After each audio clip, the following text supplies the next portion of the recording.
In the lawless frontier of the Vexen quadrant, where savage outcasts and hardened criminals prowl like apex predators, one human girl operates the galaxy's most unlikely business, a grooming salon for the most dangerous beings in known space.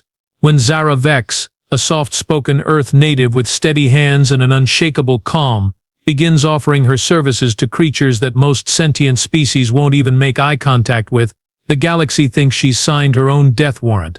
But as word spreads that this fragile human can tame the untamable, every ruthless mercenary, battle-scarred pirate and feral bounty hunter starts queuing up for their turn in her chair. What begins as cosmic comedy becomes something far stranger when these so-called monsters reveal they'd rather face a firing squad than disappoint the only person in the universe who treats them with genuine kindness.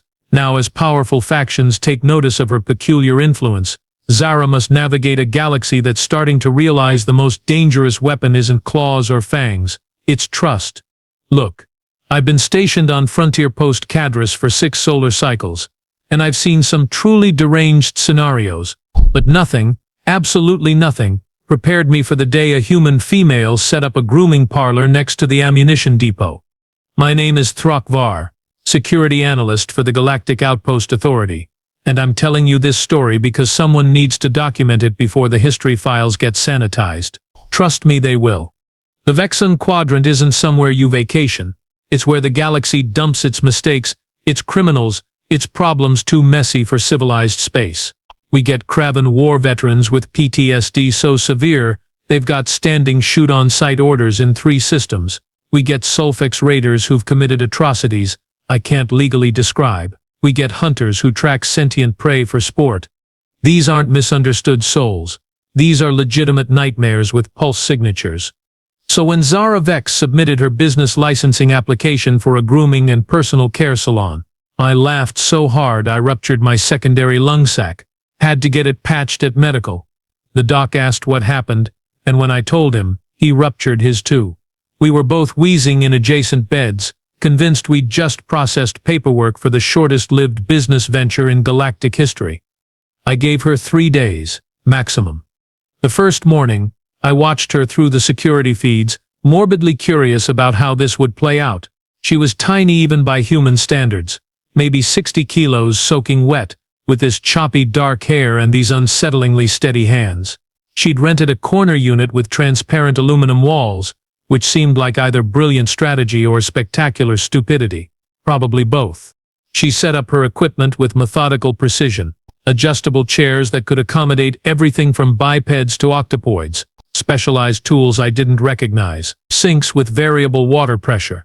Soft lighting that could shift across the spectrum. She even had these weird earth plants scattered around. Green things with leaves that apparently didn't try to eat you. The sign above her door read, "All welcome walk-ins accepted." I keyed my comm to station command. Yeah, we're going to need a cleanup crew on standby. Probably biohazard rated. Day 1, she got 0 clients. Obviously. Who was going to be the first idiot to walk into the human's murder box? Day 2, still nothing. She just sat there reading something on a datapad, occasionally rearranging her supplies. I started feeling bad for her, which was stupid because she'd done this to herself. Day 3, everything changed. A Kraven enforcer, named Vex Cole, stomped past her storefront. Now Vex Cole is exactly the kind of problem the Quadrant attracts. 3 meters of chitinous armor. Mandibles that can shear through durasteel, and a documented temper that's gotten him banned from every reputable establishment in the sector. His bounty sheet is so long it crashes most standard terminals.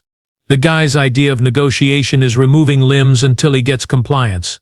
He stops, looks at the sign, looks at Zara through the transparent wall. She glances up from her datapad, makes direct eye contact, and does something that made my blood freeze. She smiles and waves. Not a nervous wave, not a please don't kill me wave. Just a friendly, casual greeting, like she's seen a neighbor at the market. Vex Cole's antenna twitched. In Kraven body language, that's confusion. He moved closer to the window, studying her with those compound eyes that can detect heartbeat patterns. She just kept smiling, utterly relaxed, like she wasn't staring at a creature that once ate an entire diplomatic delegation. Then, And I'm still not sure I believe this part, she pointed at his claws. His secondary manipulation claws were overgrown, cracked, clearly uncomfortable. They'd been that way for months. Nobody mentions it because mentioning Vex Cole's personal maintenance habits is a fantastic way to become paste. She made a gesture, some kind of earth sign language I didn't recognize, but the meaning was clear. I can help with that. Vex Cole stared at her for approximately 45 seconds. Station security was already mobilizing. I had my finger hovering over the emergency containment protocols. Every camera on that corridor was focused on this interaction because we were all certain we were about to witness a homicide. He opened the door and walked inside.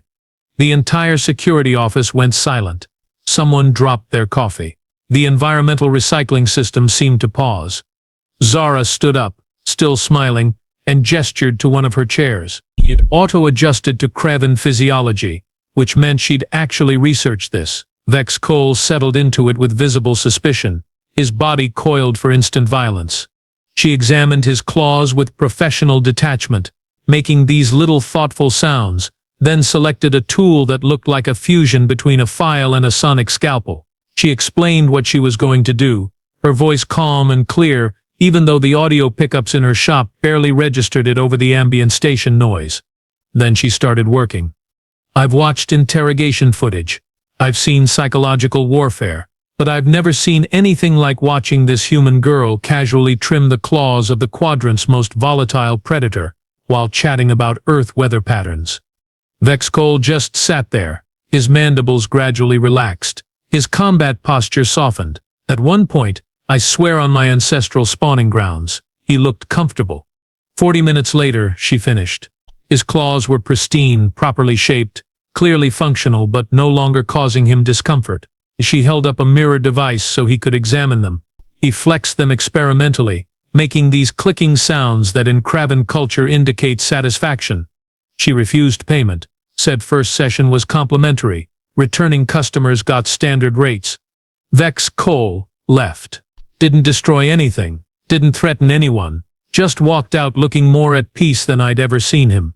Word spread through the station like a hull breach. Within 6 hours there was a line outside her shop, not a small line, a queue that stretched down 3 corridors and caused traffic control issues. Every dangerous, antisocial, violent outcast on this station suddenly decided they needed grooming services. I pulled up her appointment schedule out of sheer disbelief. Sulfex pirates wanting their razor spines aligned, Vortan mercenaries needing their heat scales polished, hunters requesting their sensory whiskers trimmed.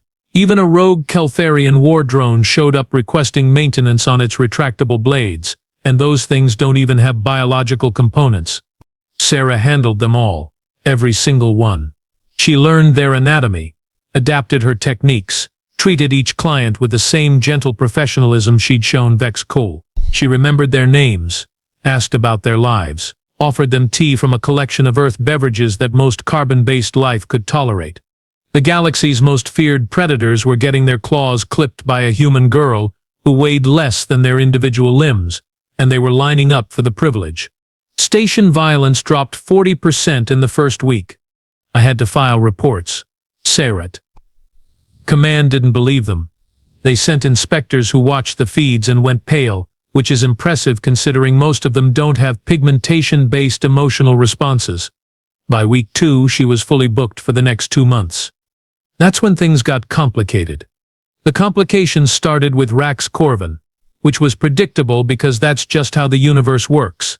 When things are going suspiciously well, Rax Corvin shows up to remind everyone that chaos is the natural state of existence. For context, Rax Corvin runs the largest smuggling operation in 4 sectors. He's a Talvin, which means he's got 6 arms, double-jointed everything, and a face that looks like someone tried to sculpt menace and gave up halfway through. His rap sheet requires dedicated server space. Governments have collapsed trying to prosecute him. He doesn't wait in lines. I was monitoring feeds when his enforcer team pushed through the queue outside Zara's shop. 20 clients who could individually dismantle a strike team just moved aside. Because when Rax Corvin wants something, you get out of the way or you get removed. Permanently. His lead enforcer, a Draxan heavy named Krill, smashed open Zara's door. The transparent aluminum cracked but held. Inside, Zara was halfway through grooming a Yolton scavenger's mandible plates. She looked up with this expression of mild annoyance, like someone had interrupted her grocery shopping. "We're booked solid," she said, completely calm. "But I can fit you in next Tuesday if you make an appointment through the system." Krill laughed. It sounded like grinding metal. Boss doesn't make appointments.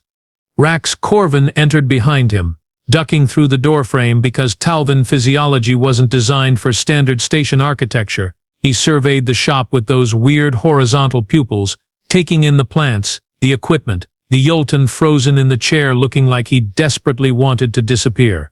"You're the human everyone's obsessing over," Rax said. His voice had this oily quality that made my sensory organs crawl. "The miracle worker. The beast tamer." "I'm a groomer," Zara corrected. "And you're interrupting my 2 o'clock appointment. So either sit in the waiting area like everyone else, or leave." The entire security office inhaled collectively. "You don't talk to Rax Corvin like that. You definitely don't dismiss him like he's an inconvenient pest." Krill moved forward, all aggression and coiled violence. My hand went to the containment protocols again. This was it. The inevitable moment where reality reasserted itself. And we'd need to scrape human remains off the walls. Zara stood up. She's maybe 1.6 meters tall. Her frill was 3 times that. She looked up at him with those steady hands completely relaxed at her sides, and said something that still gives me chills when I review the footage. "If you damage my shop or harm any of my clients, every person in the queue outside will tear you apart. Not because I'll ask them to. Because you'll have disrespected the only place in this forsaken station where they feel safe." Silence. Krill looked back at Rax, uncertain. Through the transparent wall, I could see the queue. Vex Cole was out there. So were a dozen other apex predators, all watching this interaction with focused intensity. She was right. They would absolutely shred anyone who threatened her space. Rax studied her for a long moment, then did something unprecedented. He laughed. Real laughter, not the threatening kind. "Tuesday works," he said. "But I'm paying triple rate for priority scheduling." "Standard rate," Zara replied. "Everyone pays the same. That's the rule." "You're negotiating with me?" "I'm stating my prices. Take it or leave it." He took it, made the appointment, left without incident. Krill looked absolutely baffled as they departed. I filed another report. Command sent a specialist team to interview Zara. They wanted to understand her methodology, see if it could be weaponized or replicated. She told them, completely honestly, that she just treated people with basic respect and did good work. They didn't believe her. Spent 3 days analyzing her technique, her psychology, her background. He found nothing suspicious. She was exactly what she appeared to be, a groomer from Earth who decided the frontier needed her services. The specialist team left more confused than when they arrived. Meanwhile, her client list kept growing. Station personnel started coming in. Regular citizens. Even some of the command staff made appointments, though they tried to be discreet about it. Turns out everyone appreciates competent personal care, regardless of species. Her shop became neutral territory. Rival gangs sat in her waiting area without incident. Bounty hunters with active contracts on each other made small talk while reading her collection of outdated magazines. Enemies became civil because nobody wanted to risk losing access to her services. Violence continued dropping. Station efficiency improved because people weren't constantly dealing with injuries and conflicts. Medical reported their lowest intake numbers in recorded history. The local bar actually had to start serving food because their trauma business dried up. Then the consortium noticed. The Galactic Economic Consortium doesn't care about violence or morality or any of that philosophical nonsense. They care about profit margins and trade efficiency. A frontier station that suddenly became stable and productive got their attention fast. Representatives arrived offering Zara franchising deals, corporate sponsorships, exclusive contracts with military suppliers. They wanted to scale her operation, replicate it across unstable zones, monetize her apparent magic.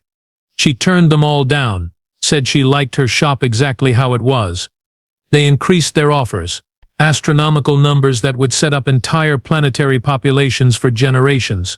So she kept refusing, politely but firmly, while trimming a Vexorian hunter's sensory quills and discussing Earth literature.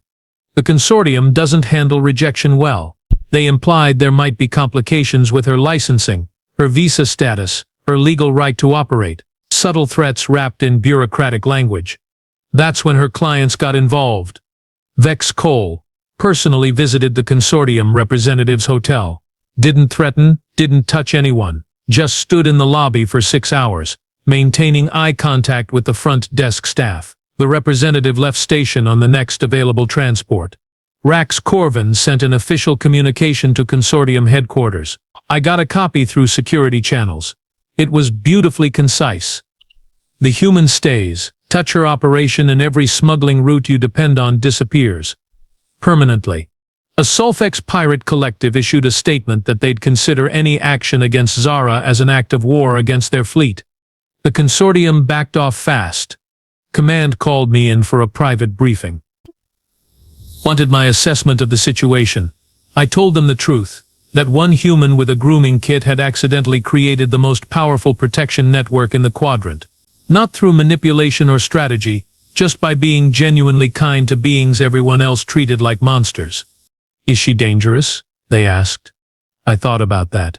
Only if you threaten what she's built. What has she built? Community, I said. In a place where that shouldn't be possible. 3 months after opening, Zara's shop is the safest location on the entire station. Crime within a 5-corridor radius is virtually non-existent. Her clients police the area themselves, not because she asks but because they want to protect the one place that treats them like people instead of problems. She still charges standard rates, still maintains the same quiet professionalism, still remembers everyone's names and asks about their lives while carefully grooming claws that could disembowel her without effort. Last week I finally made an appointment. My dorsal spines needed attention, and honestly, I was curious about the experience from the client side. She was exactly as advertised. Professional, gentle, genuinely interested in the conversation we had about station security protocols. She made recommendations for spine care that actually worked better than anything medical had suggested. When I left, I understood. It wasn't magic or manipulation. It was simpler, and somehow more profound. She'd figured out that even the galaxy's most dangerous beings just wanted someone to see them as more than their worst actions. The Vexen quadrant is still a rough place. Still attracts problems. But now it has something it never had before. A small shop with transparent walls where the monsters get their claws clipped and, for a little while, remember they're capable of being gentle too. I've stopped predicting when her business will fail. Now I just keep the security feeds archived, because someday, someone's going to ask how one human changed an entire sector. And I want to have receipts.